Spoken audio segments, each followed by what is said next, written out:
Hey guys, Nick Nenad from the Ring Generals here. Normally you'd see kind of a fun preview of what is expected on this podcast, but because of what has happened in the pro wrestling business in the past few days with the passing of Jon Huber, aka Luke Harper, aka Brodie Lee, the Ring Generals decided to do something different to start this podcast, and we wanted to give some memories of Jon Huber and just talk about that whole situation. Just to give you guys a heads up, this little thing above my eye, it's nothing serious. I didn't get punched or anything like that. It's just an issue that I'm dealing with, but will go away. So I didn't want anybody to be alarmed from that. And unfortunately, usually fortunately, the podcast usually is able to hide it, but for this video, I can't. So you guys got to deal with that for a little bit. But yeah, Brodie Lee, man, it sucks. This always sucks, whether it happens in the entertainment business, whether it happens in politics, whether it happens in, sports, pro wrestling. You just don't like to see guys die young. You don't like to see anybody die young. And so it's obviously shocking when I heard the news. Didn't seem real. I had to find out through Twitter, which is so annoying. But, life is short, clearly, with all this COVID stuff. I'll just give my kind of real quick remembrance of Jon Huber. I remember him mostly as Luke Harper, obviously, like most, part of the Wyatt family. The one thing I just remember about him was that every match that he ever had, I was excited about. And I'm genuinely saying that. There's a lot of guys and women in the professional wrestling business that I'm not excited to watch wrestle. I think it might be boring. I think it might be, scripted. I think it might be kayfabe, even fakey, right? Moves don't look real. Man, Jon Huber definitely didn't do that. He was hard hitting, realistic, just a great professional wrestler. That's what I'm gonna remember him as, someone that was fun to watch. And it's disappointing because obviously we're not going to be able to see that. And the one thing that's nice about it is that he had a good run at the end, and he obviously had the feud with Cody, and that he finally kind of got his due in the wrestling business. WWE, obviously, I think to a lot of people's thoughts, didn't handle him right, and I think it was great that AEW gave him that chance and let him shine like the true awesome professional wrestler he is. Up next, you are going to hear messages from Eazy-E Eric Santos and, of course, the RKJ Man. Rest in peace, Jon Huber. And enjoy this end of the year Ring Generals podcast. Hey, what's up, guys? This is Eric of the Ring Generals, and I just want to extend my condolences to Jon Huber, as we know him as Brodie Lee in AEW, and Luke Harper from WWE. Yeah, I mean, it's shocking, saddening, and it's one of those things where, you wouldn't think that would happen to a guy like Brodie Lee, who's been doing a pretty good job of having a good run at AEW, who had a pretty good, decent run in WWE, but, tremendous talent in the ring, great promo guy. That guy, whenever he could talk, that guy can definitely deliver. But it's a big impact on the world of wrestling as we come to a close for 2020. It's a sad, just losing someone from wrestling. And again, my condolences are to his family and his children, and hopefully, whatever happens with the stable Dark Order, I'm sure things, they'll find ways to maybe find a new leader. But as far as the one who's really important right now is Brodie Lee, and he will be truly missed. A lot of great memories he made with the Wyatt family and the Dark Order, especially his debut. I think, to me, the one that will stick out the most, my favorite memory from him, is his debut in AEW. I didn't expect that, but it was a great way to bring him in. And with that being said, he will be truly missed. And God bless, brother. And hope to see him soon, one of these days. But until then, rest well. RKJ Man here, Ring Generals podcast, and usually I like to come on this podcast all excited and with a lot of energy, talking about a whole bunch of topics or talking about whatever the heck I feel like talking about. But today we were met with a tragedy. Brodie Lee, Jon Huber, passes away at 41. And when I first heard the news, I thought it was a joke. I thought somebody was playing a cruel, cruel joke, or, man, this is a part of a storyline. It's kind of distasteful, but, it's pro wrestling. And, when I looked online, I looked on Twitter, I looked on social media, I found out it was true. And, it's the same way I felt about Eddie Guerrero when he passed away, and so many of these other wrestlers. Like, you don't want to believe it, right? You just see them on your television screen, a day or 2 days ago, and now all of a sudden they've passed away. And, it was of non-COVID related issues, but life is short. And I think if one thing that I've learned in 2020 is that we have to learn to love each other, one another, friends, family, the random stranger on the street, every single day, because you never know what could happen tomorrow. Tomorrow is not promised. That's something that I hear a lot, and it is very much true. Jon Huber, Brodie Lee, he was a great man. And what you hear about him makes me even more sadder, because we truly lost a great man. We need those types of people in our lives, especially in a 2020, right? Everything seems to be going to hell, for lack of a better word. Everything seems to be blowing up in smoke. But to have those people in our lives, it just makes our day better. And it sucks that a man, a father, a husband, a phenomenal professional wrestler was taken away too soon. I mean, I remember when he first came on the scene, I remember saying, man, I'm not too excited about this character, right?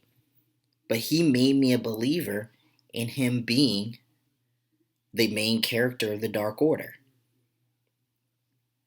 And the things he's done on BTE, and the way he's kind of reestablished himself after leaving WWE is something that is going to be very much so remembered. Thank you, Brodie Lee. Thank you, Jon Huber, for what you did to entertain us, and just for being a phenomenal man and a phenomenal individual. God bless you. My thoughts and condolences are with his family, his friends, his loved ones.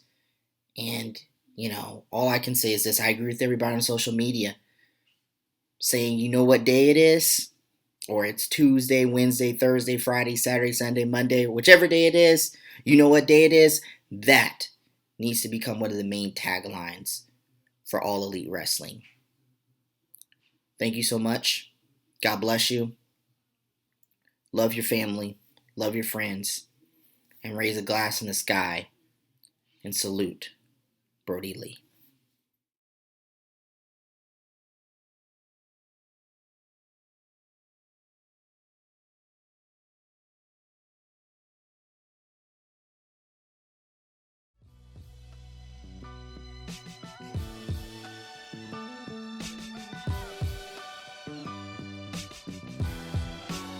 Welcome, everybody, to the last Ring Generals podcast of the horrible 2020 year.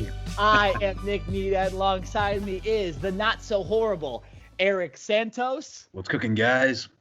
And, of course, the never-be-horrible RKJ Man. What the hell does be horrible mean? Let's talk that talk, y'all. Hypocritical Nick. What's good, my brother? Sauce, Alex Zane, and you're watching the Ring General podcast. Turn this man around. Subscribe, like, and comment. Well, raise a glass in the sky and salute the ring generals. That's right. Ooh, what's good is we got a fantastic year-end podcast for you guys. No, we're not going to be talking about Raw's latest rating. No, we're not going to be talking about the latest AEW show. And no, we're not going to be talking about UFC on ESPN plus 25 or whatever. No, we're going to go over 2020, and we are going to give you our favorite wrestling pay-per-views. We are going to give you our favorite MMA fights, and we're going to go over once again Deontay Wilder and Tyson Fury, because that was all our favorite boxing match of the year. We will then get into what we want to see in 2020 out of the worlds of boxing, MMA, and pro wrestling.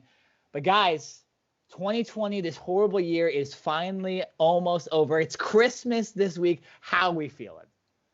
Oh man, I mean, taking apart the fact that 2020 has not only just ravaged people's lives, but also ravaged the things that we love. Pro wrestling, boxing, MMA, basketball, football, hockey, soccer, everything. You name it. But with this being a close, I think the world of wrestling, boxing, and sports, they did their best to try to make it entertainment as possible without having any fans, and still put on show after show, having the show to continue. Without a doubt, I think 2020, I mean, as horrible as it was as far as sports goes, I mean, I think it did a pretty good job. By the way, shout outs to the Lakers and Dodgers for winning the World Series and the conference. So that being said, I think it was a pretty good year as far as for sports and wrestling and MMA and boxing. I think it did pretty good in my favor. They improvised and they had the show go on. So yeah, hopefully whatever happens in 2021 should get better. Maybe some hope. Yeah, and we'll give you guys some hope. We'll give you what we want from the worlds of wrestling, boxing, and MMA. We're going to come up with some good fights. We're going to come up with some good pay-per-views, some good storylines, everything possible. RKJ, the NBA starts tonight. The 2021 is almost here. Pro wrestling, at least AEW, is getting better and better every single week. How are you feeling about, man? I am so happy I got my damn Christmas shopping done today. Like, I am so happy. Like, I went to Costco just to grab paper towels, and it was Armageddon in there. It was terrible in there. So I'm just so happy I got that done. The Walmart line was crazy, but I just want to let everybody in on a little key, okay? If you're having a hard time getting a gift for somebody, the gift of money is a gift that just keeps on giving. So give that person a gift card. Every year, I always buy my family gift cards. And guess what? They complain at first. They think I'm not being thoughtful, but at the end of the day, when the time comes for them to use it, they pull that gift card right out and they say, "Thank you, Ryan." So guess what? Get your family or friends a gift card. Now, don't do it with your significant other, because they'll kill you. They'll break up with you or divorce you. But if it's a friend or a family member, get them a gift card. It's going to make your life easier. Who knew that the Ring Generals podcast would produce Christmas shopping advice? Guys, I'm going to toast to what has been a horrible year of 2020 and a toast to 2021. I want to start off this podcast with revisiting something. We're going to go over our favorite wrestling pay-per-views of the year. But I just wanted to remind you guys of the best pay-per-view that has ever happened in the history of pro wrestling. And it happened, let me get back to this really quickly. It happened on February 27th, 2020. Let me just take a sip here. That is the worst drink you can ever have. Modelo's suck. Jesus, man. You can't say that on this podcast. You can't say that because Modelo is a universally loved low-class beer. That's what it is. Okay? But let me... You just said why it's a crappy beer right there. I had to make the right joke. There why it's a shitty beer. But speaking of jokes, remember, February 27, 2020, that was the day of Super Showdown. And that was the day that Goldberg beat The Fiend. So that pay-per-view was so long ago and so horrible that the coronavirus started after. That's how bad that was. February 27th, that's pretty damn close to when everything started shutting down, right? So I wanted to remind everybody that in 2020, we had Bill Goldberg, defeat The Fiend Bray Wyatt. And how do we finish 2020? The Fiend gets lit on fire. So what a start to the year and what an end of the year. But no. We're going to get into our favorite pay-per-views of the year. This is all going to be positive. It may not be positive at the end of this podcast when we get into WWE, but we are going to keep this positive. So, Eric, why don't you tell me your favorite pay-per-view of the wrestling year? Well, it's definitely not going to be Super Showdown, that's for sure, and it's not going to be a WWE pay-per-view. But there was a pay-per-view with fans at the beginning of this year that, to me, still holds out and could possibly have maybe some candidates for match of the year. So I would have to think of a pay-per-view from AEW called Revolution that was held in Chicago that was sold out. That match, I mean, the event had a stacked pay-per-view card like Jake Hager and up against Dustin Rhodes, Darby Allin, Sammy Guevara in a pretty good match. And then you had Kenny Omega and Adam Hangman Page versus the Young Bucks, which in my estimation, in my mind, I think probably might take match of the year for pro wrestling. So, and also MJF up against Cody. That was probably the start of MJF being the bad guy when he way before he actually turned on Cody, and then they had their match, and then you had Pac and up against Orange Cassidy, and the main event with Jon Moxley defeating Chris Jericho for the AEW championship, and that sets the reign as Jon Moxley being the champion up until he lost it to Kenny Omega of this month. Yeah, I think this pay-per-view Revolution delivered. Just the fans were electric. The fans in Chicago, obviously always electric at the end of the day. The match between Jon Moxley and Chris Jericho, it was really well done, perfectly executed, great storytelling. But I think we all know who wins that match of the night and probably possibly match of the year: Kenny Omega and Hangman Page versus the Young Bucks. Excellent chemistry. That match actually went for a good 30 minutes, if I remember correctly. So the two matches that just stick on my mind are those two. Revolution being a pretty good pay-per-view, and not only, I think the month of February was a pretty good month. Not only that pay-per-view was good, but if I remember correctly, that was also the there was another show that we went to, the three of us, over to Riverside, and that was NXT. That's true. It was a house show that we went there. So that was a pretty good, very good house show. NXT did. Yes, definitely. Yeah. And that was one of our first NXT shows that we went, and they delivered. Oh boy, they delivered. They had a pretty good stacked card as well. Saw guys like Keith Lee, saw guys like the Undisputed Era. You name it. We saw everybody there. Matt Riddle at the time. It was a good, solid month, and just like I think like a full month of just pure wrestling action. It was just stacked, not just in for pro wrestling, but also in the same month. That was when we had the match with Deontay Wilder and Tyson Fury in the world of boxing.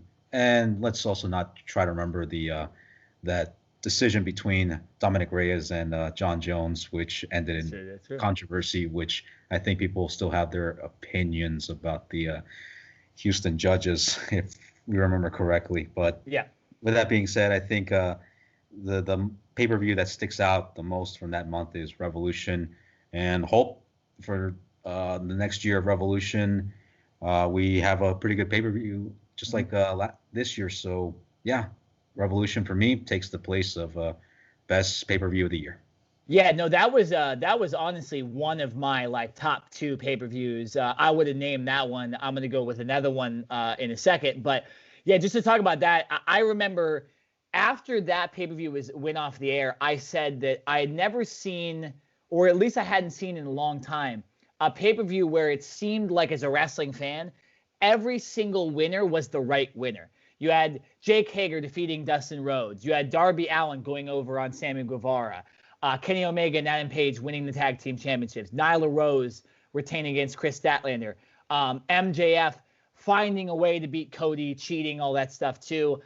It was also the start of Orange Cassidy's I think it might have even been his first fight. He fought Pac, and the crowd was so excited for him. It started this Orange Cassidy revolution that night. And then, of course, Jon Moxley becoming the AEW champion, icing on the cake to end the year. And he essentially was our champion most of the year for AEW. So I really like that pay-per-view as well. RKJ, what is your favorite wrestling pay-per-view of the year? Well, it's going to be a shock, guys, but I'm actually going to go WWE. And it's actually at the beginning of the year, the very first pay-per-view of the year, the Royal Rumble, with Drew McIntyre winning the Royal Rumble. And just overall, I thought that pay-per-view was solid. Becky Lynch was in one of her last few fights before WrestleMania. I believe it was against Asuka, and you had some other high-quality matches on that card. But I just remember being shocked at a couple things. Of course, Edge coming back. And, we hadn't seen him. And ironically, that was on the same day that Kobe Bryant had died. I remember seeing this comment on YouTube, and it's saying on the day that Kobe Bryant died, it's great to see a legend like Edge come back and just kind of lift our spirits up. Absolutely. And, that was the day. That was something I desperately needed because I was just down in the funk that whole day. With Kobe and, oh my God, I still can't believe it. When my brother called me at work, I thought he was joking with me, like playing a cruel joke. And then I found out it was true and everybody was crying.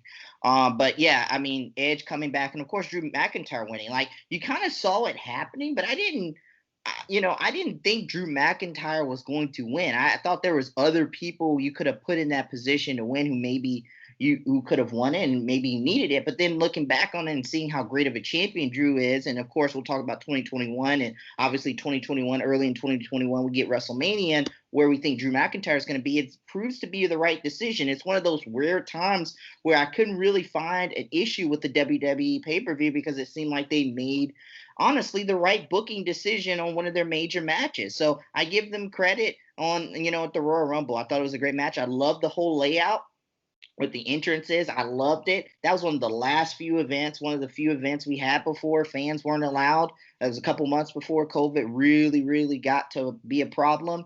And it was just good memories. And I just remember thinking after that whole show was done, I was like, you know what? I am thoroughly enjoyed by this pay-per-view. And it kind of got me pumped for WrestleMania at that moment. And then other things happen, as we know. Yeah, no, unfortunately, a lot of these pay-per-views probably would have led to great things in the world of pro wrestling, but with the coronavirus happening and kind of that first 2 months, not a lot of people knowing what to do, we were ruined out of like Drew McIntyre's big win and multiple other things at WrestleMania. And AEW couldn't really capitalize on Revolution and Moxley being the champion until a little bit later in the year. So yeah, no, I mean, and there's a reason we're all picking events that happen because fans are a big part of pro wrestling. And I have another one too that I'm picking. I'm picking the last NXT takeover with fans, and that was NXT takeover Portland. This card featured Keith Lee and Dominic Dijakovic for the NXT North American Championship to start the show. You had Dakota Kai and Tegan Nox, that rivalry at the beginning of the year. They were in a street fight. Finn Balor and Johnny Gargano in the middle of the card. Rhea Ripley defeating Bianca Belair for the NXT Women's Championship. I believe that was Rhea Ripley's first kind of big moment on her way to becoming a big star in pro wrestling. Matt Riddle and Pete Dunne defeated the Undisputed Era for the NXT Tag Team Championships. And then, of course, the main event, Adam Cole and Tommaso Ciampa. What could you want more from an NXT pay-per-view? NXT pay-per-views have obviously not been the same. NXT really needs those fans. Much like AEW, to be honest. And NXT, although they have been more creative than the main roster, WWE, it's still different without fans. And NXT was always something that kind of needed fans. So I really enjoyed that event. And it took me, I didn't even know that was in the year 2020 until I was doing my research and I remembered, oh, I got to talk about this. I got to remind people about this because this was a great pay-per-view. So yeah. And then, 2021, there was some good pay-per-views, obviously, guys, we can all agree, during the pandemic. I think Double or Nothing was a pretty solid pay-per-view for AEW. There were plenty of WWE pay-per-views that were solid, okay, not the best. I mean, even TLC the other night, besides the main event, was okay. But we are all waiting for fans to return and maybe for whatever happens with WrestleMania this year. I think we could all agree let's get fans back. You know what I'm saying? As safely as possible, let's get fans back for pro wrestling's sake at most, because pro wrestling really is run on fans. And when you hear a lot of those stories about the guys back in the day, they're always talking about how they did it for the crowd. And these wrestlers right now can't do it for the crowd. And it's more respect to them, but we can't wait to get some of these type of Revolution or Royal Rumble or NXT TakeOver events going again. All right. Let's move to the world of MMA, specifically UFC. We're going to give you our favorite fights of the year in UFC. We have one each again. I will start with it. My favorite fight of the year, I can't remember exactly what happened. I think it happened during the summer. Dan Hooker and Dustin Poirier. It was a fight night. It was a 5-round slobber knocker, as JR would say. Just one of the best fights I've ever seen. I also won a lot of money on the fight too, just based on what ended up happening in the main event. And it was just an unbelievable fight where if you looked at both guys' faces after the fight, you wouldn't have known who to pick as the winner. You obviously could have calculated the punches and the points up, but like if you just said, okay, these two guys just fought, who won? You'd have no idea. And in some ways, it's created Dustin Poirier to now have a fight with Conor McGregor beginning in January, the third UFC event in January. So that was my favorite fight. Just two guys knocking the hell out of each other for 5 rounds. Dustin Poirier rightfully getting the win. And I remember that fight so much, and that was definitely my favorite fight of the year. Eric, what is your favorite UFC fight of the year? After pacing back and forth, but I had to come with just one fight in particular. I was going to say Figueroa versus Moreno, because obviously those two guys proved to be obviously the top tier guys right now in the flyweight division. But if I got to go with the match of the year, probably best fight, women's fight of all time, Weili Zhang versus Joanna Jędrzejczyk. That was a great pay-per-view, and we watched it, me, Nick, and Jesse, and that was just a slobber knocker. As JR would say, those two just went at it for a 5-round war, and those two just didn't come, especially Joanna, did not come out the same. If you remember, guys, the face of how Joanna had, she just, coming in from the fight was not the way how we remember her, okay? So I think that image is still instilled into my head about how her head completely was just so I have no words for it, but it was brutal. It was a brutal fight, and those two proved that women's MMA is just as brutal as the men's. Yeah. Without a doubt, Weili Zhang also proved that she is also probably one of the top tier fighters in the women's division, and she's just mowing people left and right. And there were a lot of people that thought that Joanna was gonna take it from her, and that fight, it almost felt like Joanna could have won the fight based on just the punches or maybe some of the takedowns, but Zhang was just so just her counters, her defense, and her offense was just so good. And Zhang, she really prepared for herself for that fight. And Zhang, she went out to be the winner. And hats out to those two fighters. And just Zhang, who knows who she's going to go up against. But as far as that goes, that's probably the fight of the year for me. Probably best fight of women's fight of all time. So Weili Zhang and Joanna Jędrzejczyk, yes, that's my winner. Yeah, the best fight of all time before the worst fight of all time. The fight after that was Israel Adesanya and Yoel Romero, which we all remember was just nothing. So very interesting how that works out. But yeah, Eric, I couldn't agree with you. That was on my top 3 list as well. You mentioned Moreno and Figueiredo that just happened the other day too. That was a big fight as well. Ryan, your favorite fight of the year in the world of MMA and UFC? Well, I know I told you I was going to pick one, but I'm actually going to go with 2 here, guys. Okay, that's fine. Okay. Yeah. I'm going to go with Francis Ngannou bringing complete destruction to what was that guy's name again? Doreen Ho Rosenstruck. He's actually liked some of our stuff on social media too. Yeah. That's him, man. God bless you, man. God bless you, bro. But yeah, that wasn't your best night, okay? So God bless you, brother. Okay, that's all I'm gonna say. Okay, God bless anybody that steps in the ring with Francis Ngannou. Just say your prayers, eat your vitamins, hug your mom before you get in the ring with Francis Ngannou. You're gonna get instant death by Francis Ngannou. Yep. I was watching with my family. My mom's like, "That's just complete destruction right there. I can't watch anymore." Okay, then I'm sorry, man. It's fine. I forgot about that. So. That's ridiculous. And then the second one is I gotta go with this one. Because I've been hyping it up all year. Conor McGregor do what I said he was gonna do at the beginning, beating the washed cowboy Donald Cerrone. You had Stephen A. Smith and Joe Rogan feuding over it because Stephen A. Smith was insulting cowboy Donald Cerrone. Joe Rogan was trying to come to his defense. Man, I'll be honest with you, man. That was fantastic. And I'm not an MMA guy, but that's something that I've held on you guys for the whole entire year because I've been saying it. Conor in the first round, and it happened within a minute. So that was the time I have not seen Jesse so upset before a podcast because he knew you were going to light into him before that podcast. I absolutely came at him, and Black Stradamus was right again. What more can I say? Black Stradamus was right again. I'll say this, Eric. I think we can both agree if there's something that came out of 2020, surprisingly, it's that RKJ has almost been spot on with calling some of these fighters washed up. Tony Ferguson does not look the same. Cerrone, he's not wrong.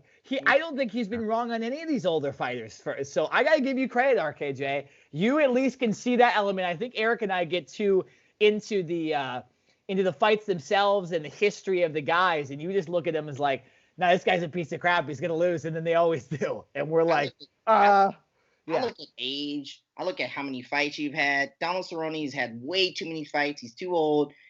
Some of these guys just need to just retire in 2021. They just need to go away. Well, I mean, Cerrone, he said he's not gonna retire. He's still gonna keep on fighting. There were times where Dana White said that, looks like I'm gonna have that talk with Donald Cerrone, but Donald Cerrone said that, well, I'm gonna keep on fighting because there's really nothing going on Saturday nights. So he just loves the sport, so he's gonna keep on getting in the octagon. When he gets seriously hurt, seriously injured in a fight with a young cat, he's going to have to make the decision to go. So if he wants to keep fighting, absolutely. But one day you're going to get knocked the fuck out and you're not going to be able to get up from that fight. I'll say this. I'll say this. Donald Cerrone, at least he didn't get knocked out so bad like Nate Robinson. All right, let's just go with that. I'll talk about that later. Yes, we'll talk about that later. Thank you, Eric. Look at this. So we're ending 2020 how we started 2020. Eric or Jesse arguing with RKJ Man over Cowboy Cerrone. It's amazing. Gosh, he's overrated. I love the guy though. Put so much effort into this dude. There was a couple guys you didn't. Junior Dos Santos might have had his last fight in the UFC as well. Shogun Rua. A lot of guys that Yoel Romero. Yeah, that was it. I saw if it was his last fight in the So very, very interesting stuff. All right, let's get to the world of boxing in 2021, and we're just gonna go. We know there's a lot of stuff that happened in 2020, but really the biggest event here was Fury and Wilder, the heavyweight championship, the rematch, the first time they had fought. RKJ Man and I were in Las Vegas. We watched Deontay Wilder knock out Tyson Fury in the 12th round, and Tyson Fury, like the Undertaker himself, sit up and get up and then realistically win the 12th round. So this fight was very, very exciting. I was on Team Wilder coming into this. I can't remember exactly who you guys were for in this fight. I was going for Wilder as well, but Ryan, he was going for Tyson Fury. Yeah. And Tyson Fury was the right pick. I think my blind love for Deontay Wilder ended up being good. But what was supposed to be a great fight turned into a complete mismatch and domination from Tyson Fury. Costume, dude. It's the costume. It was the costume. His coach drugged him. They threw in the towel too early. His equilibrium was knocked off. Whatever it was, Deontay Wilder looked like an idiot. He was heavy. Yeah, I remember. What you said? He was heavier as well. Didn't he weigh a lot more heavier than he should have? I think so. Oh, he's on I that think Zion Williamson diet. that James Harden. That James Harden. That James Harden. No, he wasn't hanging out at the clubs though. He wasn't hanging out at the clubs in Vegas. We don't know that because that was before COVID, so he might have been hanging out at the clubs. We don't know. We don't know. Was he hanging Deontay, with that little baby? With I don't know who these babies are who are rappers, man. There's too many babies now who are rappers. The Baby and Lil Baby. But was he hanging out with one of them? I don't know. You talking about James Harden? Or who are we talking about here? There's so many rappers that we could be talking about. We're talking about Wilder. No, I think Wilder was home with he has like 7 kids or something like that. I think he'd be home with his kids. But from going to the strip club. Nonetheless, come up with whatever excuse you want for Deontay Wilder, but he got his ass kicked, and even got his ass kicked so bad Tyson Fury was licking him during this fight. And so let's just try to remember this, guys. Like, what do we think? I mean, I guess we could reminisce about the fight and what that heavyweight fight was, and then kind of transition into the start of our 2021 analysis, going into what we want to see from the heavyweight boxing division, and then the rest of boxing as well. So what do you guys remember about that fight? What was your thoughts now, hearing Wilder and all this stuff? Your guys' thoughts on that fight? It just feels like nothing really much has changed. It's call it like it is. Even if Wilder didn't want the towel to be thrown in, I still think that Fury would have still decimated him in the up and coming rounds. So it would have been a really, really big impact on Wilder, and it would be a rough night for him. It's just that Fury was just a better fighter, and like you said, Brian, and earlier this year, it was better that he fired his old coach, because he would have. At the time, we were kind of wondering if it was the right move that he were to switch onto a different coach. But there was a reason why he left his old coach, because he needed something different, nothing to restrain him from getting to perform to a better level. And so I think he made the right move. And so Tyson Fury, he's going to stick with the same formula with this new coach. And this also just makes me wonder. Obviously, the winner wasn't like the winner between was it? I think it was Anthony Joshua who beat who he beat the destroyer Andy Ruiz, yeah. Andy Ruiz, yeah. And so since Joshua he defeated him, now he gets to go up against the winner between Wilder and Fury, and so it was Fury who was facing, and so that should get me excited. And that also just makes me wonder, okay, does Joshua have a chance against Fury? Because Fury has been mowing people left and right. You know, I think we can all go back into the first encounter that Fury had up against Wilder, and we can say that Fury won. But then again, there's people out there who said that Wilder won in that one. But if we look at it strictly, analyze it, I think Fury won that one. And then obviously the second one, he beat him. Yeah. And then this up and coming one with him and Anthony Joshua, who knows? It can go either way. But the heavyweight division, it's getting stacked. And as far as Fury and Joshua goes, it's going to be a good one. Who knows? Hopefully it'll come in like in the month of February. But all I know for boxing, we're going to have Logan Paul versus Floyd Money Mayweather, whether we like it or not. Yeah. So RKJ, before you get into 2021, just talk to me about that fight, what you remember from it, what you've kind of taken away from it now, almost a year later, and looking at also the heavyweight division for 2021. Well, first thing I thought was, man, I might have something going with this Black Stradamus gimmick, man, because, and I thought Fury was more aggressive in their first encounter, and I liked what he did. He said, hey, I'm not making it with this coach that I have of mine. I'm going to go ahead and get another one. And he made the right call and the right adjustment. And he came into that fight in great shape and more ready to go than Deontay Wilder. And I said it was going to happen. So looking forward into the boxing heavyweight division in next year, man, you really got to get a major boxing fight. The first big event that you can have with a good amount of fans, you need to have a major boxing fight. I mean, a huge one. When is that Anthony Joshua Tyson Fury thing supposed to happen? I was trying to look that up. It's presumed it's going to happen. I don't think they have a date, but I would expect it. But big boxing matches always kind of happen early summer, late spring. That tends to be when it happens. Then save it for that time when people are vaccinated. When I was just reading today how the experts are saying how we could kind of get back to normal around that time. That's the perfect boxing event to kind of welcome the world back from COVID back into the boxing world. Have that fight go on. I don't want to see Tyson Fury and Deontay Wilder 3. I'm not really interested in that anymore because, in my opinion, Fury should have won the first fight. He won the first fight, in my opinion. Just eye test alone. I just thought the judges I don't know what was going on there. There's a lot of conspiracies and stuff going on with these judges, especially in that first fight. But definitely have Fury versus Anthony Joshua, big time event in front of a lot of fans. And let's get this thing rolling in the summer of 2021. Yeah, I just read a report.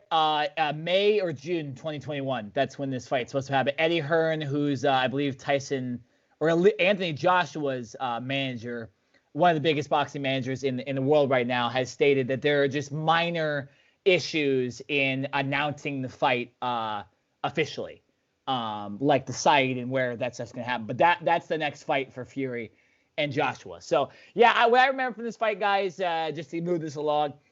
RKJ, you make some good points about how coming into the fight, Wilder's kind of previous fights were a little bit in question. The first one was Dominic Breazeale. He had that insane knockout in the first round. Not much of a fight. And then the interesting one was against Luis Ortiz, where Ortiz was winning that fight. And then Deontay Wilder, he used his right hand to punch him in the forehead and knock him out. But a lot of people stated that Wilder had kind of started getting used to kind of relying on his right hand. And clearly that's what happened in the Fury-Wilder fight, where Wilder, when Fury attacked him in the beginning like no one really had ever done, he was done. And it showed you that when a real top-class boxer fights a guy like Deontay Wilder and isn't scared of his right hand, they can win. And I would expect that to happen again in the Fury-Wilder rematch. I would expect it right now from Anthony Joshua, too. I would expect Anthony Joshua to beat Wilder. So I agree with you. It needs to be Joshua and Fury. I'm excited for that fight because I think that Andy Ruiz fight was a blip on the radar. I just think Joshua got too full of himself. He's been pretty good since that loss. Yeah. Fury looks like the best boxer in the world right now. So I'm really excited about that in the heavyweight division, just like you guys are. But hey, let's get to the rest of boxing. Let's throw out some other boxing match ideas that we think we have. Eric, why don't you start 2021 boxing? What do you want to see other than those heavyweight fights? I mean, kind of want to get back into the heavyweights because Andy Ruiz, because to be honest, that fight between him and Anthony Joshua, he could have done better. I think we can all agree is that Andy Ruiz, the fame got to him and he was training just not he wasn't disciplined in his training when he went up against Joshua. And so by the time when he was already back in the gym, it was kind of too late. And so that's why he wasn't the same. He wasn't the same Andy Ruiz who beat Anthony Joshua in Madison Square Garden. And so Andy Ruiz, I would love to see him back and win a couple fights and hopefully maybe get back into the mix as well as not only him, besides Anthony Joshua and Tyson Fury, have also Wilder go up against somebody else too. Maybe Canelo, maybe have another match. I don't know if this could be a possibility, but maybe end off the feud between him and Triple G. But as far as that goes, maybe the match that he had with Triple G the last time, maybe it was the end. Who knows? But if people have like different opinions from it, I kind of put the same route as Fury and Joshua. I mean, Fury and Wilder. As far as like a possible trilogy, I could see that happening with Triple G and Canelo. So that could be a possibility. And if we want to get crazy as well, apparently Evander Holyfield keep on asking Mike Tyson for another match to end off their feud, and he says, "Why are you running, Tyson? Why are you running, Mike?" And then he says, "Come on, sign the contract." So it looks like Evander Holyfield wants a crack at Mike Tyson. So if you've seen craziness between Mike Tyson and Roy Jones, then think of how 2021 is going to be like if we have fights like this again in the future. So, I mean, I don't want to get crazy, but if that's going to be a way to, if the match between Roy Jones and Mike Tyson said something about that night, that could also that could open the door for some of the veterans to come back, and start fighting, and, even they had, who else? De La Hoya as well, saying that he's going to make a return and then he might go up against Julio Cesar Chavez. And I'm like, okay, guys, relax. Just letting all Relax, the senior guys. citizens return, huh? We letting all the senior citizens return. Yep. Because pay for it for like I 60, remember, 70 bucks. and I remember one time I was cracking jokes with my friend. I was telling him, "Hey man, what would happen if George Foreman would have come back?" And he's like, "Just stop, dude. Just don't. Yeah. Don't. No more. No, Foreman. Just stay put." And Just so, make money off making those damn grills. well, he'll be making more grills, like more money off those grills if he fights. So, I mean, with that being said, it should be a promising year for 2021. Welterweight division, heavyweight division, but I think heavyweight division is going to win as far as having a good comeback. But the big match that we should look forward to is Anthony Joshua and Tyson Fury. Absolutely. Another fight that a lot of people think might happen is Wilder and Dylan White. That's a big time matchup of two power punchers. Dylan White like that tier just below Fury and Joshua. And if he does something to Deontay Wilder, then vaults him into potentially fighting one of the winner of Fury Joshua. So kind of a number one contenders fight in a lot of ways. If Wilder can knock out Dylan White, then maybe we do see him fight Joshua or Fury, and that proves something. So another heavyweight fight, just to throw it out there too. I got to bring up our guys, Errol Spence Jr. and Terrence Crawford. That's who I want to see fight in 2021. The problem with it is they're friends, so it would be like RKJ and I getting in the ring. It would just not. It would be not fun, but also fun. But it would. You know what I'm saying? What? It'll be fun for me.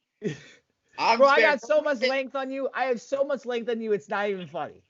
Bro, it takes one hit to the gut and you're down, bro. That's a good point. That is a really good point. One hit to the gut and you're down. There has been no working out. There has been no working out in the Nenad camp over here since COVID started either. Zero. My cardio is nothing.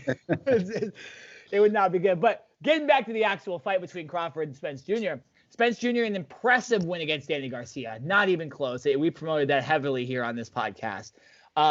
Terrence Crawford's a pound-for-pound #1 fighter in the world, okay? Errol Spence, top 5 as well. I want to see that. If we can't get Terrence Crawford and Errol Spence Jr., let's get Errol Spence Jr. and Manny Pacquiao. Because Manny Pacquiao, he had an impressive win at the very, I believe it was the end of 20, or it might have been the beginning of 2019, a very long time ago. But he's been a politician in the Philippines since then. But he's looked good, Manny Pacquiao. And Errol Spence Jr., obviously that would be a big name fight. I probably would give it to Errol Spence Jr., but you never know with a guy like Pacquiao that's not got hit in the face really in a very, very long time, probably since the Floyd Mayweather fight. But so that's another fight I want to see, at least in the, I believe that's the welterweights or the middleweights. I can't remember exactly off the top of my head. Or the YouTubers. No, we're not. We'll talk about the YouTubers in a second. That's a great idea, Eric. You need to have a whole division in professional boxing for YouTubers to fight. Yeah, why not? They already do. RKJ, they already do. They already do. Like, really?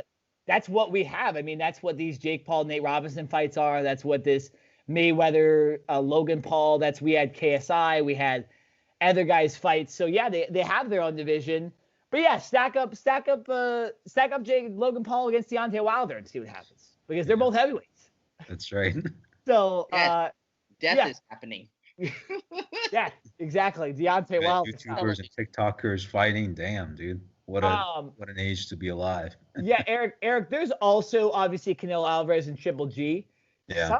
Some people have even been discussing possibly Canelo Alvarez versus Errol Spence Jr., which is that's the best fight you could come up with. That's a pretty good one, yeah. In the last 5 years. That's right. Realistically, or Terrence Crawford or one of those guys. I believe Canelo's a middleweight. Those other guys are welterweights. But so I would like to see Triple G Canelo Alvarez. For Triple G, for me, I think he might be on the last leg of his career. Canelo's still in his prime, or at least coming right off his prime. Errol Spence Jr., Terrence Crawford, they are in their prime, so a little different with those guys. But I'm excited, and I think some big fights are going to happen. That's at least what I'm excited about, that we will get one or two of these big fights instead of just one or maybe none. So I'm excited for the world of boxing. RKJ, finish off the boxing segment. What are you looking forward to the most for 2020 boxing, or 2021 boxing? Well, I do agree with you. Pacquiao will be in a major fight, but it's none of the guys you just listed. It's going to be against Conor McGregor. Okay. Oh, that's right. They've already rumored it. Conor McGregor is pretty much came out and said it's happening, and then all of a sudden he got Dustin Poirier. We'll talk about that later coming up, but once again, I don't see it with Dustin Poirier and Conor McGregor in January. So you guys might hit me again come 2021. So Conor McGregor and Conor McGregor and Manny Pacquiao, when fans can come back in a big fight, big boxing match, maybe in August or sometime like that, when people are willing to travel and do other things, you can get people from around the world who are vaccinated or have negative COVID tests. That's a huge fight that I think will gain a lot of money. And to be honest with you, casuals love like big stars and big names. Like I talked bad about the Tyson pay-per-view recently, but a lot of people bought that fight. So the fact of the matter is, people are going to buy something that they're interested in. They're going to spend money if they see big name stars, and these are big name stars that is going to make a lot of money. Yeah, no, I mean it's. I hadn't thought about that kind of fight. Obviously McGregor rumored, Jake Paul's calling him out, stuff like that too. But yeah, we kind of forget that Manny Pacquiao and Conor McGregor, they do have kind of this silent agreement to box. And yeah, imagine this. Imagine if Manny Pacquiao can somehow beat Errol Spence Jr., or Manny Pacquiao does beat a Conor McGregor and then goes into a fight against Errol Spence Jr. or something like that. It makes it more high profile. So I think that would be the route to go for Manny. You're either going to fight Errol Spence Jr. first and you're not going to fight Conor McGregor, or you're going to fight Conor McGregor first, get that win, and then you're going to fight Errol Spence Jr. At least people will care a little bit more and expect you maybe to win. So I like that. And you mentioned MMA guys, so let's move into the MMA world. There is so much that could happen in the world of USC, not USC, because USC need to fire Clay Helton. I'm just going to say that for all my USC fans out there. But in the UFC, the Ultimate Fighting Championship, obviously a crazy year, right? With the stoppages, them being one of the few sporting companies at all to keep going during the pandemic and do it safely and not have really any COVID mishaps. Yeah, there's been a couple fights canceled here and there, but in every single sport we've seen that. So I'm not going to put that on the UFC. I mean, college football has been a disaster. In the NFL, every single week there's guys on COVID. So I'm not going to give the UFC crap for having one guy test positive every few weeks. But so much can happen here. RKJ, now you mentioned this guy earlier in this podcast. I want to see Francis Ngannou get his goddamn heavyweight championship shot. That's all I want to see in 2021. I want to see Francis Ngannou knock out Stipe Miocic or whoever you have. And the winner of that fight Jon Jones in the heavyweight division. That's what I want to see out of the UFC. That's the only thing I'm asking for. You guys take it away. I know you guys agree, so we can just move right on. I got another one for you. Go ahead. How about if Francis Ngannou, before he gets that title shot, what if Daniel Cormier comes out of retirement? Oh, there's no way. Cormier. You remember when we were at the at that UFC event? Yes. Not too long ago, and Daniel Cormier got knocked out. He was just like, It's just going to be just like that. It's going to be brutal for Daniel Cormier if Francis Ngannou gets his hand on him. Francis Ngannou is on a mission to absolutely get that championship by any means necessary. And here's the thing. He's deserved the title shot for over a year now. It's realistically been Stipe Miocic and Daniel Cormier, the grandpas of the heavyweight division, holding it back. And I heard a rumor a few days ago that Stipe and Francis is supposed to happen in March. So I'm crossing my fingers. But nonetheless, I do think no matter what, Ngannou's next fight is either for the heavyweight title against Stipe or a heavyweight title fight against somebody, right? I think he'll get that interim title, much like we've seen Dustin Poirier win in the past, Colby Covington, all these guys do that in the past. So I want to see Jon Jones' heavyweight debut. And I would love if the winner of the next heavyweight championship fight faces Jon Jones for that heavyweight strap. And if it's Francis Ngannou and Jon Jones, take my money 4 times, please. Like, just take it out of my fucking pocket. That is such a good fight, and I'm so excited. But I know you guys probably agree with that. So do you guys have other fights besides in the heavyweight division that you guys want to see for 2021? I mean, realistically, the fight between Colby Covington versus Jorge Masvidal has been delayed for quite a while. Good fights. And a lot of shit talking between those two, mostly because of Colby Covington. But I wouldn't be surprised if he's going after Kamaru Usman first. But there's another guy who's lurking in the shadows, and that's Street Jesus, game bred Jorge Masvidal. So I wouldn't doubt between those two fighting for the shot at the title. I think that those two are to take a fight. But there was also like talks of having the Ultimate Fighter come back and having them as coaches, and so that's also another possibility. Yes, Nick, I do agree with you. Give freaking Francis Ngannou his damn title shot, because it's been completely delayed for quite a while. You've been sicking freaking Francis Ngannou, all these guys like JDS, Rosenstruck, who I love personally. Well, I love Rosenstruck. He sent Cain Velasquez to Saudi Arabia versus Brock Lesnar. Yeah, that's true. He sent him to WWE, and then he knocked out JDS into the next dimension. He gave Rosenstruck an instant kill. Oh man, you can just totally tell, dude, just give him his title shot. I mean, he's just pissed off. So just give him his title shot. Another one is I would see a rematch between Jon Jones versus Dominic Reyes. I don't think Dominic Reyes, he does feel like he's robbed. He's been robbed from that title match. Remember, Eric, though, Dominic Reyes lost that title to Jan Blachowicz. I think if anything, we'd get Jan Blachowicz Jon Jones fight. Potentially for you have the interim champion versus the actual champion. Jon Jones did relinquish his title, but we all know he's still the champion. It's so funny how the light heavyweight division turns when you don't have Jon Jones in it. It should be interesting too. We'll probably get Gilbert Burns and Kamaru Usman at some point this year. That was supposed to happen. Instead, it was Masvidal on like 5 days' notice. We'll see what happens with Figueiredo. Maybe we have the return of Henry Cejudo. In the flyweight division, or TJ Dillashaw. We heard Jose Aldo call out TJ Dillashaw, because I think Dillashaw is suspension for steroids. You guys want to hear something crazy? TJ Dillashaw has been suspended so many times. He was suspended a few months before the UFC event that we went to in Anaheim. He was originally supposed to fight at Honda Center, and they put that heavyweight championship match because Dillashaw tested positive for steroids and ruined the whole pay-per-view. They moved it and put it for us. So long story short, TJ Dillashaw will probably be coming back soon. He might be fighting Jose Aldo. RKJ, give me another couple fights that you want to see in the UFC next year. I'm thinking, well, look, anything with Conor McGregor is money. Conor McGregor versus, let's see, Justin Gaethje, if you want to do that. It's a solid fight. Something good.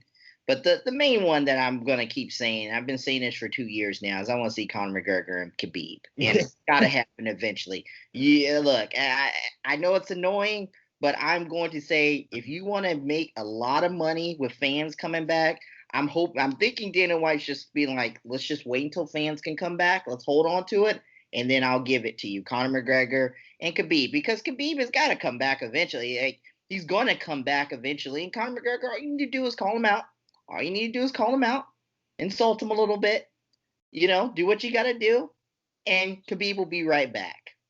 It's kind of weird because I think maybe since that fight that Conor had with Cerrone, he looked more humble. Like, he wasn't like the Conor that we remember. So, I do agree with you. Like, there will be probably a match between him and Khabib, but I think there's going to be like more restrictions. Knowing how UFC is, they'll probably put in like regulations, say, all right, we know what you guys did the last time, so we're not going to have what happened 2 years ago. So they're going to put like more barriers between those two. So, I mean, if you think it's going to be like pro wrestling wise, I don't see it. That should be the first ever UFC steel cage match right there, right there. Hell in the Cell, partner with Vince McMahon, and get them in Hell in the Cell steel cage this time for real. All right, and then I have another one for you guys because I was just thinking about this. Greg Hardy, the guy who used to play for my Carolina Panthers. Yes, I just said my, Nick. My Carolina Panthers. That's your team. You're fine. You're good with that. In my group chat, in the group chat. But I want him to face some real competition this year. I want him to face some solid competition. What if we put him up against our boy Rosenstruck? What about we put him up against him? Hey, RKJ, I would have been for you. See, on the last pay-per-view, he lost. He just lost to an opponent. He has the problem with Greg Hardy is he has no ground game at all. So yeah, a fight with Rosenstruck would be great. I actually like that. I'm down for that. That's actually. Or Derek Lewis. I think those guys. I think Derek Lewis would kill him. Rosenstruck, at least they're both knockout artists, and it would just be who knocks the other person out first. I'd be down for it. I love that fight. That's really exciting. To give you guys a couple other fights, we're potentially getting Israel Adesanya and Robert Whittaker again, and this potentially could be in a full crowd in Australia or New Zealand too, based on the fact that both the guys are from those areas. That is supposed to be the next middleweight championship shot. I know that Whittaker and Adesanya, they already fought, but Whittaker, a lot was going through his mind when they fought the first time. So I'd be down for that fight as well. And then there was one more I was going to give you guys. Oh, speaking of Adesanya, John Jones, Israel Adesanya, eventually. It's got to happen. It's got to happen. I don't know if it's 2021, but in the future, for sure, that's a fight I want to see. You've seen like the tweets exchanged back and forth between those two. Yeah, man, brutal.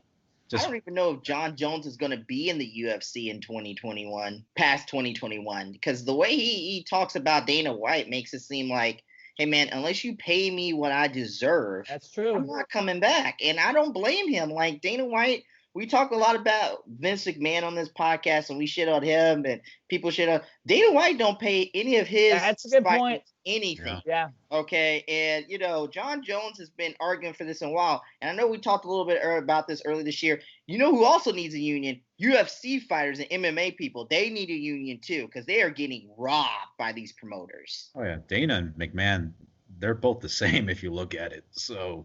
Yeah, did you guys see that video? Did you guys see that video that Dana White put out yesterday, talking shit on the media?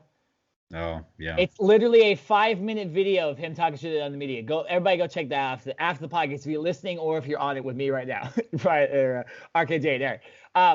Yeah, lots to look forward to in the UFC. We could go over every single title fight possible with Peter Yan, Aljamain Sterling's coming up. I'm excited about that one. There's plenty that's going to happen. All the way. All the way. Cater is starting the year. What a fight. Hazmat Chimaev and Leon Edwards, January 20th. And then, of course, McGregor and Poirier. Those are 3 legitimate motherfucking main events right there to start the year. I can't wait to see what else the UFC comes to play with. Also, 2021, maybe Kayla Harrison in the UFC. Mm-hmm. Maybe Kayla Harrison, maybe the best fighter in the MMA. Oh, and also maybe what about bare knuckle fighting? We got Paige Van Zandt. How did we not go podcast without mentioning Paige Van Zandt? I totally forgot. You're right. That should be interesting to see her face just get ravaged. Like, do we want to even see that though? Like, do we really want to see that? Like, I don't want to see that. personally. It'd be I want to see her kind of- win. It'd be disturbing, but They need I to mean, give her one of those. They need to give her one of those Mike Jackson types. Those Yeah. guys that you just get that they fight CM Punk. Oh yeah. What happened to him? Where is he? CM Punk? Mike Jackson. No, he got kicked out of the UFC for embarrassing himself during that fight. Yeah. Like, because he should have finished off Punk early in the fight. So, yeah. Dana White in the post fight press conference called him a fucking idiot like 5 times during the press conference. But all right, let's move on to pro wrestling, guys. There's just so much to talk about. There's no time limit on this podcast today, but this is the year ender.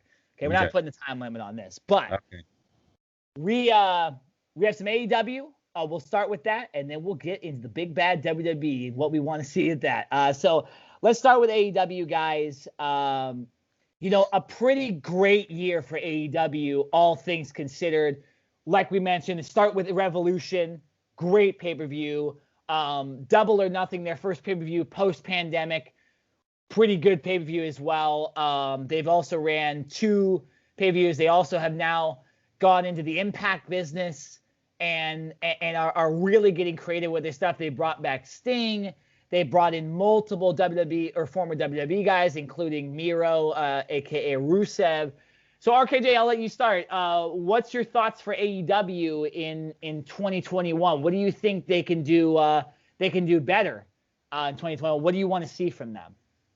Well, one thing that I do think they need to do, and I've been saying this since before, honestly, AEW started, is they need to build up that women's division, man. That women's division, when you have the NWA women's champion getting more screen time than your own champion, that's just disrespectful. And if we have this partnership, if it's legit, and if we do get a secondary show in 2021 between Impact and and AEW, I can't see why you can't utilize Impact's really good women's division. Deonna Purrazzo, Jordan Grace, I believe it was Kiera Hogan that was in there. The list goes on and on of great female talent in Impact Wrestling. Why you can't utilize and have some type of talent exchange so you can build up that women's division in AEW. I just think there needs to be improvement, from where they're thinking. And I'm not sure if it's because of it being a situation where the tag teams are so great or, all these other things, but they need to put more focus into that women's division more than just AEW heels. They need to put actual focus in the ring and the storylines to make us all invested. Because I'm going to be quite frank with you. When the women's segments come up, I either fast forward, I go to NXT, or I go to the commercial. And to show you how beneficial the women's division could be, look at the NXT women's division. When I was looking at a breakdown of ratings not too long ago, they beat some segments on AEW with men in it. Think about how much you can build a division. If you build a division like that, you can put them in the main event. NXT has no problem putting like Rhea Ripley and Toni Storm in the main event. And it draws, it sells, it destroys the other competition. So I think you need to build up that women's division. Another thing I would like to see improved in AEW is please stop with the damn 14, 16-man tag team matches, guys. Oh, yeah, come on. yeah, I could swear Teddy Long is booking this division sometimes, like booking this show, because every time we get a big 16-man tag match, no, I don't want to see that anymore. I'm tired of seeing that. Get your individual tag team matches. At most, it needs to be a 6-man tag team match, and that's it. That's at most. And even that's going too far with the way they're going with some of these matches. Now, let's move on to the positive. Let's move on to what I see. The 2 guys that I want to feud in 2021 is Cody and Jon Moxley. That is a big money feud that I think can really elevate AEW. I think Cody Rhodes is on his way to turning into a heel.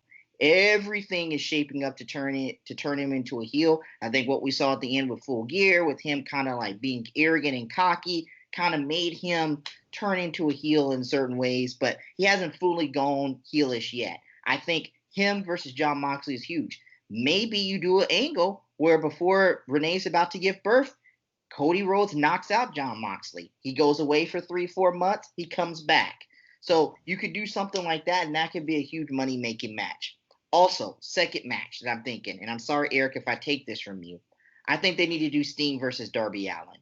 If you want to elevate Darby Allin into that next mysterious dark character for AEW, kind of like The Undertaker for the WWE, Sting for WCW, now I guess Fiend for WWE, although they're ruining him. Yeah. But yeah, let's not talk about the Fiend. If you want to do that, you have to have a match with Darby Allin. Now, I'm hoping you guys understand this. Sting is in his 60s. He's not going to have a phenomenal match unless you do it in a situation where it's kind of like a cinematic thing, which I wouldn't mind. But that matchup needs to happen. They are teasing it way too much on my television screen. I honestly think that happens at their big pay-per-view where they could have fans. I think All Out would be great. So that is a major fight, a matchup that needs to happen. That'll take Darby Allin to the next level. Yeah, no, I can't complain with you about those matches and anything you said. I think what I want from AEW is just to continue building their own brand. And whether that means having the best tag teams or whether that means building up young stars, essentially do what WWE is not doing. And I have loved so far the fact that they have propped up Darby Allin. Think about this, guys. Darby Allin to face Sting. Like, who 3 years ago would have ever said anything like that? Hey, there's a guy on the independent circuit. He's a former skateboarder. He really has only wrestled for a few years. He's going to end up in a few years main eventing a pay-per-view with Sting. You'd be like, what the fuck are you, like, what are you talking about? I've been like, Orange Cassidy, a guy that doesn't talk, puts his hands in his pockets, and fake kicks and fakes punch people. Yeah, that guy's going to main event with Chris Jericho. This is what AEW is doing right. And I want them to keep doing this. I want them to build guys like Sammy Guevara, Scorpio Sky, Darby Allin, Orange Cassidy, Private Party as tag team. More of these women's wrestlers, build them up a bit more. And utilize the former WWE guys and the legends in that way to prop those guys up. Meanwhile, you put on the Jon Moxley versus Kenny Omegas. You put on the Chris Jericho versus Moxley's. You put on the Kenny Omega versus Hangman Page match or the Kenny Omega Cody match. You can mix all of this and have a great wrestling show. And what AEW's done so far has been very, very good. And my only advice for them is just to keep doing what they're doing with the young talent. Don't throw them away to prop up WWE guys. If Ricochet becomes a free agent, don't just sign him to sign him. Sign him with a purpose. If he wants to go to New Japan, you can go to New Japan. If he wants to go to Impact, you can go to Impact. AEW doesn't need everybody. They need a strategic plan with everybody. As far as matches, I want to see, I kind of gave one away there. I want to see Omega and Hangman Page in a singles match. I absolutely want to see that this year. I don't know if that will happen anytime soon with Hangman Page maybe joining the Dark Order and Kenny obviously being like a super heel right now. But that's definitely a match I want to see. And anything with Cody, to be honest, has been pretty good this year. I agree with you, RKJ. He's turning heel. And anytime on the show you can get MJF on the mic, I'm down. That's all I want to see for AEW. Keep doing what you're doing, and you're gonna get better ratings than WWE. By the time we do our review show next year, I'm gonna say this. I'm gonna say this right now. Next year, 2021, in December, AEW will be getting better ratings than Raw or SmackDown. I'm not gonna say both, but Raw and SmackDown. I'm telling you that right now, or at least consistently competing, where it's actually a competition instead of right now where it's really NXT AEW. I'll go out and say this to be a little bit more safe. There will be a legitimate competition between Raw, SmackDown, and AEW rankings or ratings. I'm excited. Eric, AEW, what do you advice for them in 2021, and then maybe a match or two you want to see? I mean, I totally agree with RKJ Man on the fact that the women's matches aren't really as interesting, and the segments isn't really catching my eye ever since they premiered on TNT. And the fact that AEW, I think the advice I could probably give them is just don't rely on your guys' like WWE guys, former WWE guys. Stop relying on them as champions, because from the very beginning we've had Jericho and Moxley as the champions. Luckily, Kenny Omega is the champion for AEW, which I am totally satisfied with. I got no problem with that. I just don't want it to go along the lines of having AEW having to rely on former WWE champions to be their champion and to be like the main guy, because really there's so many guys in the back that they could, center the belt around and have them build a company. And guys like Kenny Omega, Adam Hangman Page, MJF, the list goes on. So I can see them having the belt, maybe go on with MJF in the future, but he'll probably win it like in a very sneaky-ish kind of way, thanks to the help of Wardlow, or probably just use the Inner Circle as to his advantage in the future. I can also see as well more partnerships, not just for Impact Wrestling, but and also NWA. It seems to be that NWA with their new show Shockwave seems to be pretty interesting. I've been watching it last week, and it was a pretty good episode. Trevor Murdoch just won the national title, and that from Aaron Stevens, known as Damian Sandow. That was a pretty good match. Shout outs to Trevor Murdoch. So with that being said, I think AEW, what they can rely on the most is just do not also just throw.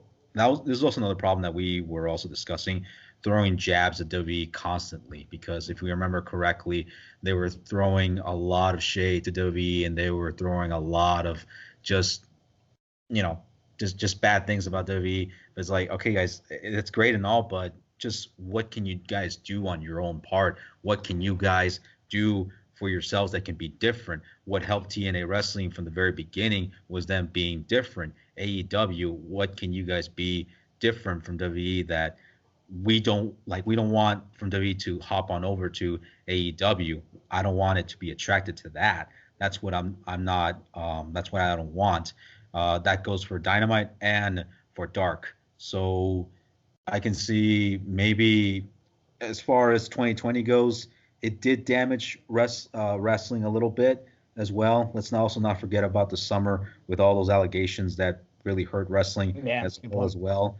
But hopefully by 2021, this might be a year for them to get back, to bounce back, because I probably said this as well when I was watching Winter is Coming, when Sting showed up. It felt like there is hope. Like there is still freaking hope for freaking wrestling. Like there is freaking, hope, not just for wrestling, but for like maybe for the year 2021.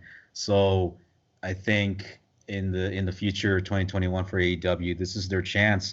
If they can deliver shows like Winter is Coming, just keep on having more quality like pay-per-view shows on Dynamite on Wednesdays. Occasionally, they don't have to do it every week. So, and as far as tag team matches as well, like the 30-minute matches, yeah, it does get a little bit too, a little bit too much. But that's also another problem that a lot of guys do not know, is that they throw in a lot of spots, and that also risks a lot of injuries. So that, with that being said, the injury part, I think people do not know, is that they burn themselves out. They keep on having 30-minute spot matches after spot match, and it's like what Undertaker said. All right, you guys can hop off of the do like a 450 splash. All right, what else can you do? What's the next move you can do? Yeah. All right, do like another moonsault or another shoot first. Okay, that's awesome. What's next? I think we just forget about the psychology and storytelling in the matches for pro wrestling as a whole. But yeah, I think maybe there should be hope for wrestling as a whole and for AEW, and this might be the chance for AEW to shine through WWE.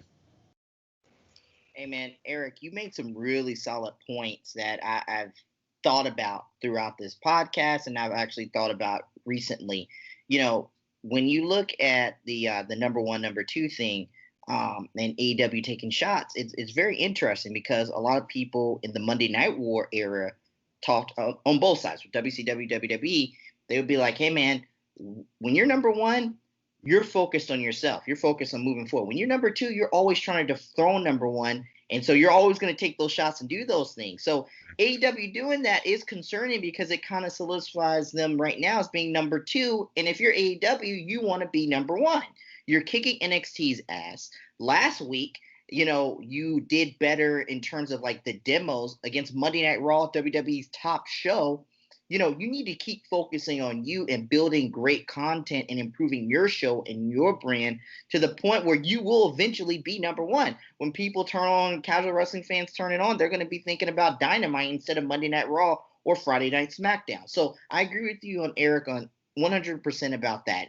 And also when you're talking just now about the whole situation with the psychology thing, I think not only in AEW, WWE too, especially NXT, man, these wrestlers and these flips and everything, like it's almost like you're a gymnastic or acrobat or whatnot.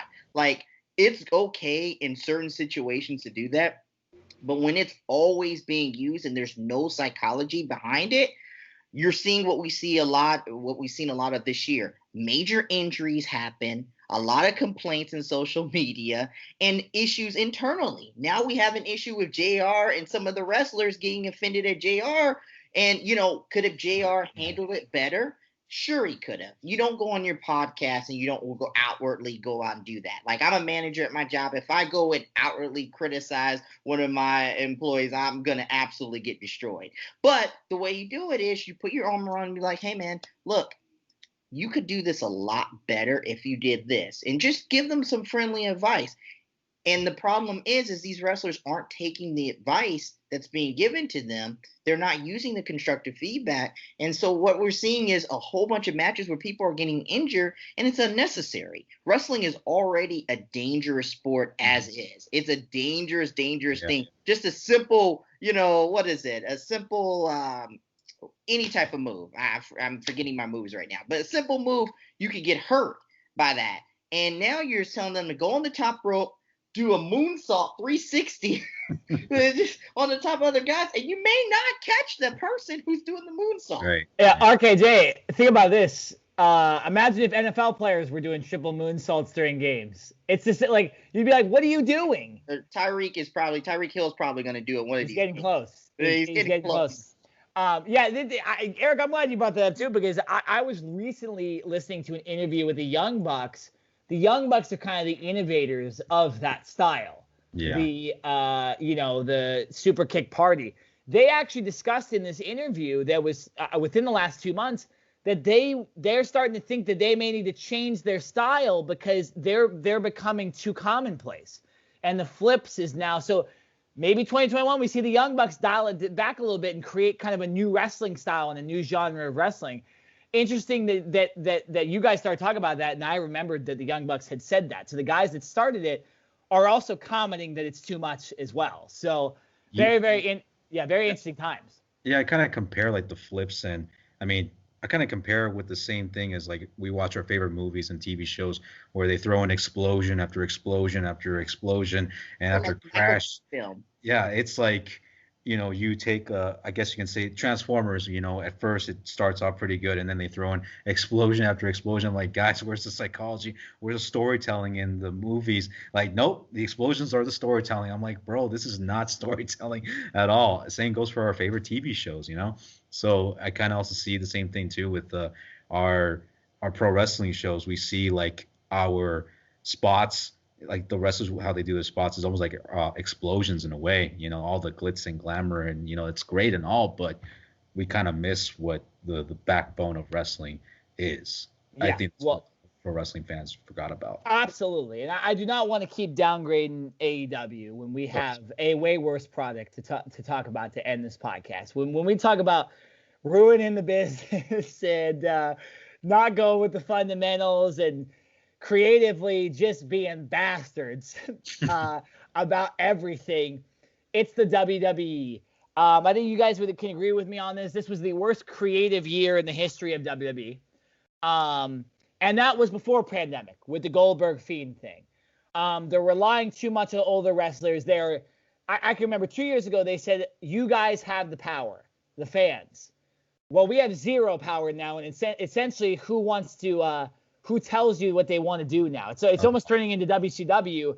Hey, Goldberg, you want to come back? Okay, what do you want? You want to face Roman Reigns for the title at WrestleMania? Okay, there you go. Go ahead.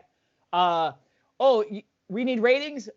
Legends Night in 2 weeks. Can you believe that, guys? Can you believe they actually did? They're doing a Legends Night in 2 weeks. It makes me want to pick up this computer and throw it out the fucking window right now. It's just the case of WWE, and I think Undertaker said it best. He said, like, yeah, it's like a glass, like a glass right there, break in case if everything fails. Boom, take out the Undertaker. So it's almost like the fire extinguisher. Boom, take him out. Hey, I mean, low key, we won't discuss this, but Undertaker needs to be on the goddamn creative team. I mean, realistically, that guy knows wrestling here and now. If there's anybody that maybe could save wrestling, it's Undertaker. In the back, talking next to Vince McMahon, saying that's not a fucking good idea. Yeah. And I think Vince will listen to a guy like that. But yeah, guys, I mean, just not good. There's obviously been elements that were good. Roman Reigns, awesome most of this year. Drew McIntyre, awesome run this year. NXT still been firing off pretty well. We even have former pro football player punters doing good things in NXT and Pat McAfee.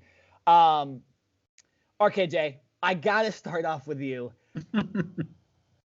Do we even look at positives from WWE, or do we just go, how do we fix this? How do we fix what's going on? Because I don't watch WWE anymore. I watch pay-per-views occasionally. I'll watch the Royal Rumble. I will watch WrestleMania, but I don't give a shit about Raw and SmackDown right now. So, RKJ, please try to make me watch it again. Well, seeing as it is the start of the NBA, and seeing as I did see crazy-ass Kyrie Irving take Sage around the Boston Garden, before he played game, I think with Kyrie Irving, you need to fly in Kyrie Irving on one of his off games and, put him through the COVID protocol, and he needs to sage the corporate headquarters. He needs to sage the performance center, get away all those Vince bad creative demons out of every single one of those buildings, because right now that's all that's hope. That's the only thing that's hoping. Look, the fact of the matter is this: it's a complete disaster, and the only way it can get fixed is if the old guard finally goes away. Now, what do I mean by the old guard? Bruce. Okay. Vince.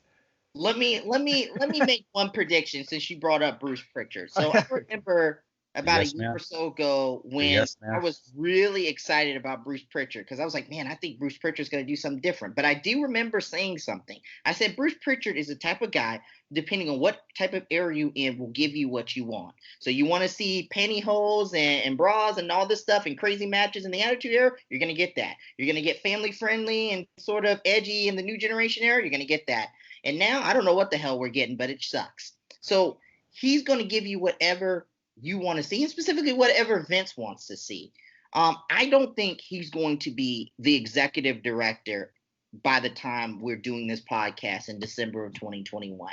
I don't think he's going to get fired. I never want anybody to get fired. Paul Heyman didn't get fired, but I just do not see Bruce Pritchard being in his role in 2021. The amount of stress that puts on your body, always having to hear what Vince says, the heat you're getting from talent. Now I'm hearing he's getting obviously heat from talent who don't believe that they're being used good enough. I think that is the main problem. I think you need to put somebody who is young, who is fresh in charge. And I've got an idea. This guy is ending the end of his full-time run on the main roster. Daniel Bryan. He's young. He's smart. He's got a mind for the business. Why not put him as an executive director? Have him go out at WrestleMania. Have him kind of be against Roman Reigns. Have that be his last match. If we're not going to get The Rock and Roman Reigns this year for obvious reasons, then give me Daniel Bryan and Roman Reigns. And guess what? Daniel Bryan fights, and he fights valiantly, but he just comes up short against Roman Reigns. Have him go to the creative side. Have him be like a Triple H. And guess what? Daniel Bryan's already doing it. Big E has given Daniel Bryan credit multiple times for kind of helping with his run and saying, hey, Vince, you need to change his theme song. You need to change this. You need to change that. You need to get him away from the New Day. So have Daniel Bryan, a guy who has a mind for the business, has a passion for the business and a love for the business, who can kind of give Vince McMahon's ear, and who's young too, can kind of give his type of style to the WWE programming and bring in more people. And also, you need to have more diversity back there. Okay, I need to see more black people back there. Period. I'm just gonna say it. I need to see more Latinos back there. I need to see more representation from the LGBTQ community. I need to see all of that, because once you get all of those types of voices talking together and building something together, you get something different and unique.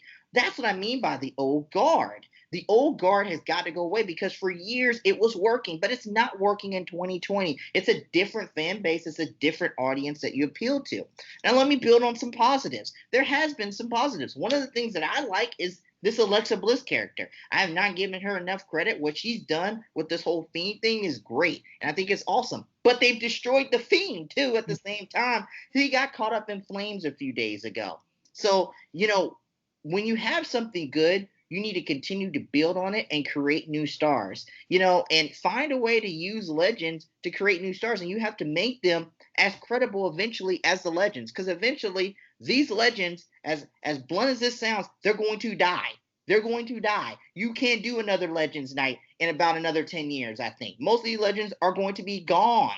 So the fact of the matter is, who do you have, Vince, to take over the mantle besides Roman Reigns? And besides some of the other people that you have, who do you have to take over the mantle? And I think they've done some good things with cinematic matches, but they don't need to always go to that. Only go through it through certain situations when you absolutely need it. And they've done some other good things. Some of the promos have been better, but overall, the WWE needs a massive hauling. And I just don't know if it's going to come while Vince McMahon is alive. Yeah, I mean, to be honest, it really is Vince. It's the guys that Vince is buddy with. It's Bruce. It's all these other writers. I think they need to stray away completely from any writers that aren't wrestling people. We've heard that over the past few years. This is going back all the way to the mid-2000s, to be honest. WWE has gone away from hiring wrestling people to hiring like movie and TV writers, and wrestling isn't TV and movies, it's wrestling. There's a reason AEW is so smart and creative with the way they do things, because they have wrestlers running the show, or at least people in the wrestling business running the show. And with WWE, they got people like Freddie Prinze Jr.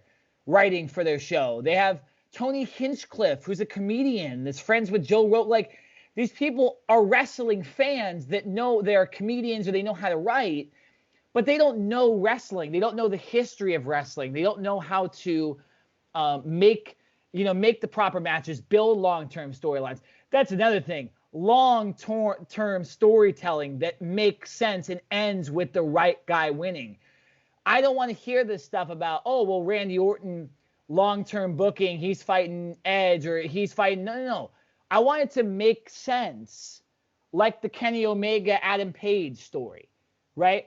That was building slowly before 2020, and then obviously it broke apart in the fall of 2020. Cody, obviously, long-term story building, right? He's slowly turning heel. MJF, RKJ, you can remember it All Out. MJF teased the chair shot to Cody at All Out. And then when did he turn on him? What was it, like November of 2020, like a few months later? And yeah, full gear.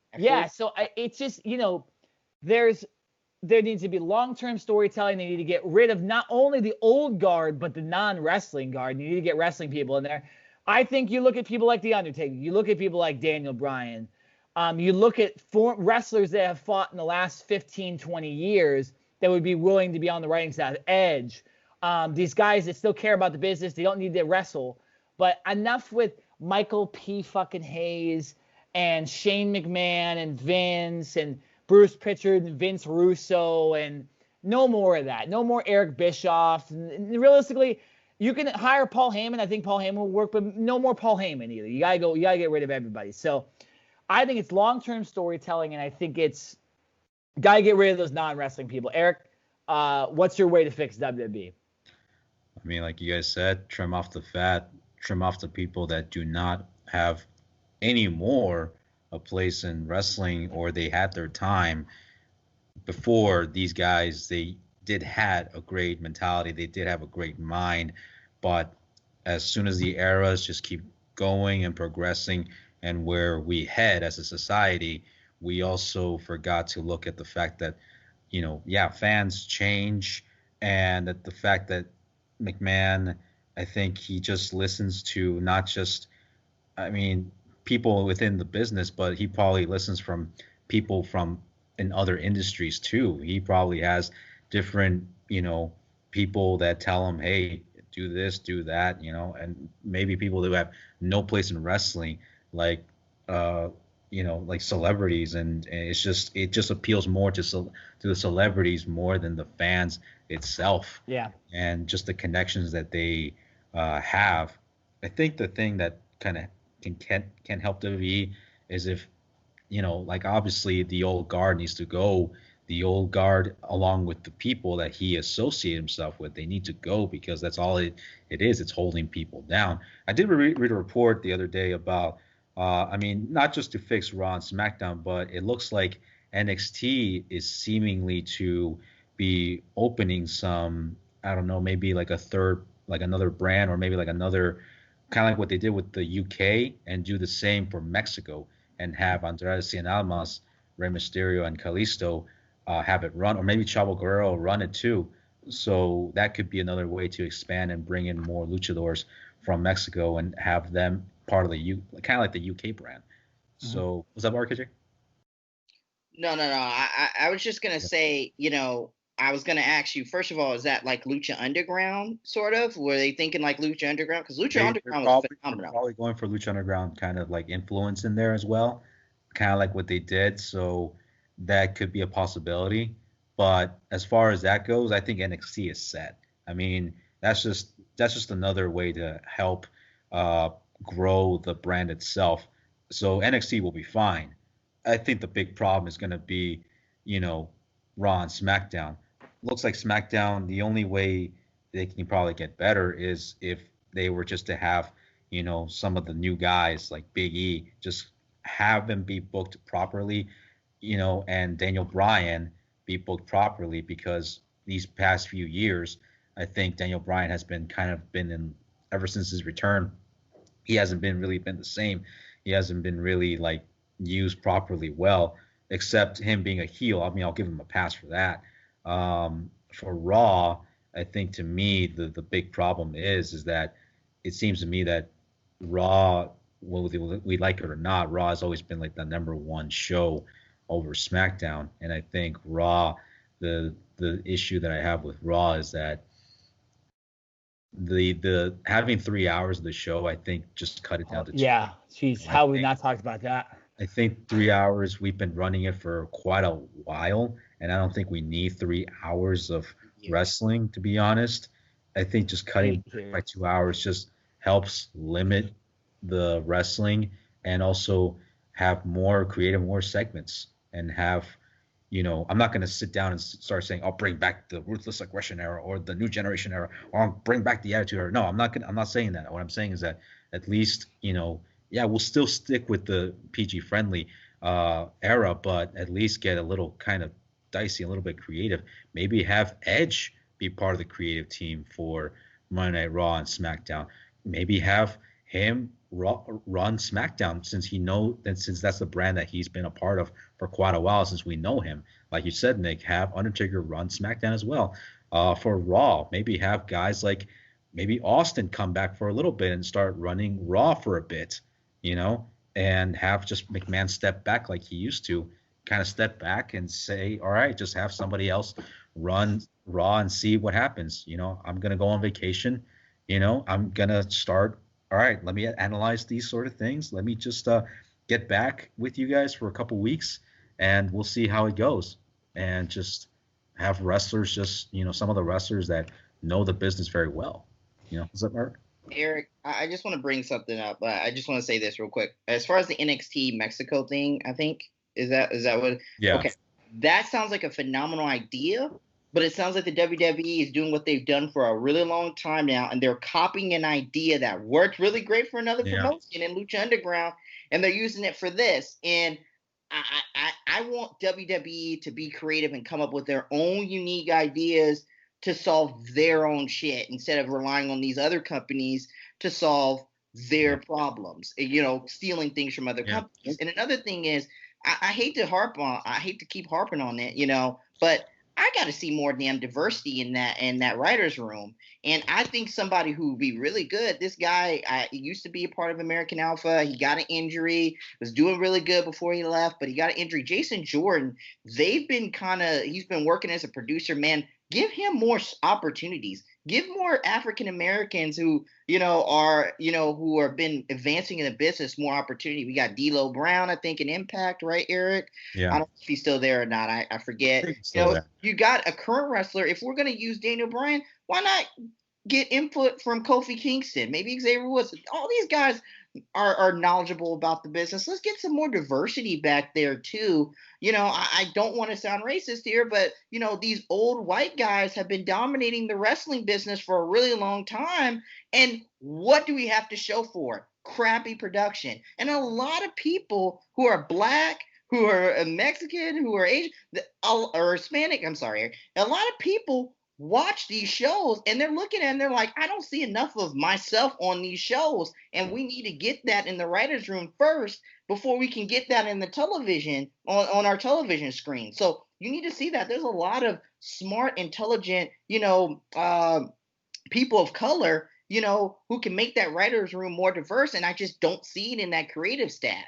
And if you do that, I think that could help, the ratings, and it can help our on-screen product so much better. Be more relatable. It'd be more relatable to a lot more people, obviously. But I'll say this right now: WWE is not relatable to anybody. And here's what you need to get away with too, get away from the childish shit, like these dumb, like what was that riddle that McIntyre read the other day?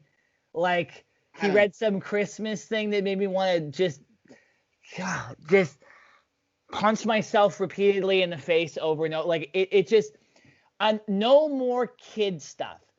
Kids don't fucking care about like wrestling realistically. Okay. They want to see, like when I was a kid, you know what I liked? When Edge put Mick Foley through a table that was on fire. That's what I liked.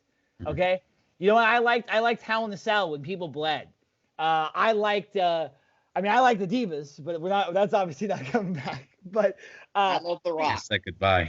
Yeah, I mean Stone Cold Steve Austin. That wasn't that. Like Eric, you said it doesn't need to go away from TV PG. I think it does. You look at AEW. One of the reasons AEW is more fun to watch is because it's more realistic. Even during the pandemic, I'll always go back to this. AEW was talking about the pandemic. They were saying, obviously, we're in the coronavirus pandemic. This is what we're doing. WWE would not mention that the reason they were moving the stuff to the Performance Center was because of the pandemic. Like, they don't want to look bad. They're so elitist. Yeah, they don't want up there at Stanford. It's so childish, and the stuff where they go, they have the pictures of the people that aren't allowed, like on their wall. Oh, yeah. Like Enzo Amore, it's Kenny. Like it's Jim so Cornette. child. Yeah, really. Like, what did Jim Cornette do? I'm just kidding. We all know what Jim Cornette did, but Jim Cornette. Yeah, it's just, hey, why don't you hire Jim Cornette? He'd be a better hire than a lot of these other people, to be honest. I'm just saying, And I don't mind Jim Cornette in a certain situation, but I also don't want to see these guys being hired who are been in wrestling for so long, who are the old guard, not helping some of the new guard out. Yeah. Like, you know what I'm saying? You need a mentor. It's kind of like in the NFL, right? Let's make it. Let's say Brett Favre and Aaron Rodgers. Okay. Clearly, we all know that Aaron Rodgers was the prodigy. He's going to be the future. But, hey, they were like, hey, we need you, Brett Favre, to kind of help out. Maybe that's not the best thing because Brett Favre and Aaron Rodgers don't have the best relationship. How about Patrick Mahomes and what else? Alex Smith. Yeah. You know what I'm saying? Use that. Have one of these guys who are the old guard, maybe a Jim Cornette, kind of help Jason Jordan. Be like, hey, here's my advice. But how would you do it? And then as you grow along and as Jason Jordan grows and develops, then he says, okay, I can use some of these old elements in my new style and it'll work perfectly. It'll just be like something that's brand new. But really, it's something that's been used and it's a tried and true formula for wrestling for years. Yeah, I mean, I can't complain about all this stuff, guys. We do need to get off the podcast. We've been running a little bit long. But yeah, I mean, we're excited about the boxing and MMA, and we hope WWE comes to its senses, and we hope we have a difference there because pro wrestling hasn't been the same. It's not the same without crowds, but it's definitely not the same when the creative is just horror awful. horror awful, like Shaq would say. I'm about to turn on the TV and see Shaq in a second. And maybe we'll see some AEW stuff tonight, RKJ, going on TNT. So, Eric, you might want to tune into Inside the NBA as well. But Birdie. yeah, it's gonna be exciting, guys. We need to get off the podcast. Merry Christmas and Happy New Year to everybody out there. I am so happy 2020 is ended. I get it, guys. 2021, not every restriction's going to go out in the board on January 1st, 2021, but it's at least a feeling this stuff is going to get better. So I'm excited to get into 2021 for normal reasons. I'm excited for boxing. I'm excited for MMA, and I'm excited for pro wrestling somewhat. RKJ, end this podcast and end this year the right way. Amen. Like, comment, and subscribe. But for the last time ever in 2020, what a shit year. Raise a glass in the sky and salute the ring generals.